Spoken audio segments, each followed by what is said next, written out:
அன்பர்களே, இன்று குன்னூர் தந்தி மாரியம்மன் திருக்கோயிலுக்கு செல்கிறோம். 200 ஆண்டுகள் பழமை வாய்ந்த இந்த திருக்கோயிலில் நீலகிரி பகுதியில் குன்னூரில் அமைந்துள்ளது. இந்த அம்மனுக்கு தந்தி மாரியம்மன் என்பது பெயர். இந்த பகுதி நீலகிரியின் உச்சி பகுதி. 200 ஆண்டுகளுக்கு முன் ஜான் சல்லிவன் என்னும் ஆங்கிலேயர் இந்த பகுதிக்கு மிக சிரமப்பட்டு சென்றடைந்தார். இவர் கோவை மாவட்ட ஆட்சியராக இருந்தவர். இவரே ஊட்டி முதலான ஊர்களை கட்டமைக்க தொடங்கியவர்.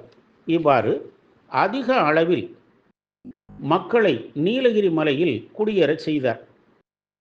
இந்த குன்னூர் பகுதியில் தொழிலாளர்கள் தங்குமிடத்தில் ஆங்கில அதிகாரியின் குதிரை வண்டி ஓட்டுநர் ஒருவர் குதிரை வண்டியை நிறுத்திவிட்டு ஓய்வெடுத்தார்.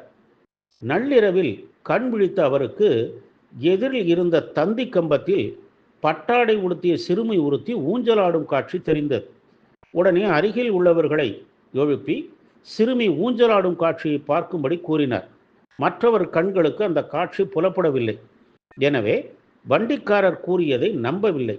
அன்றிரவு கண் விழித்து காத்திருந்தனர். குறிப்பிட்ட நேரத்தில் ஜோதி வடிவில் பட்டாடையுடன் தோன்றிய சிறுமி அதே தந்தி கம்பத்தில் ஊஞ்சலாடி காட்சி தந்தாள். சிறிது நேரத்தில் மறைந்து போனாள்.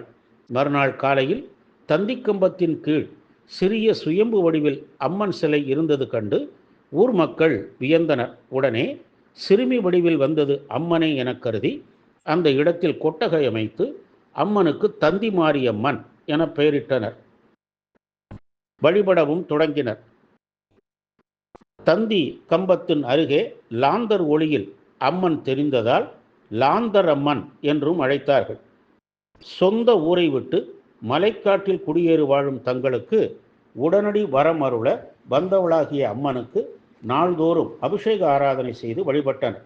படிப்படியாக திக்கட்டும் பரவிய அம்மன் பெருமையினால் பெரிய ஆலயம் உருவாகியது. திருக்கரத்தில் வீரக்கத்தியும் மங்களம் அருளும் குங்கும கிண்ணமும் நாக பாசமும் சூலமும் ஏந்தியபடி நின்ற கோலத்தில் காட்சி தருகிறாள் தந்தி மாரியம்மன். முருகன், காத்தாயி, காமாட்சி, கருமாரியம்மன், வனபத்திரகாளி, வனதுர்கை ஆகிய சன்னதிகளும் இங்கு உள்ளன. அம்பாள் ஊஞ்சலாடிய தந்தி கம்பம் இன்றும் உள்ளது.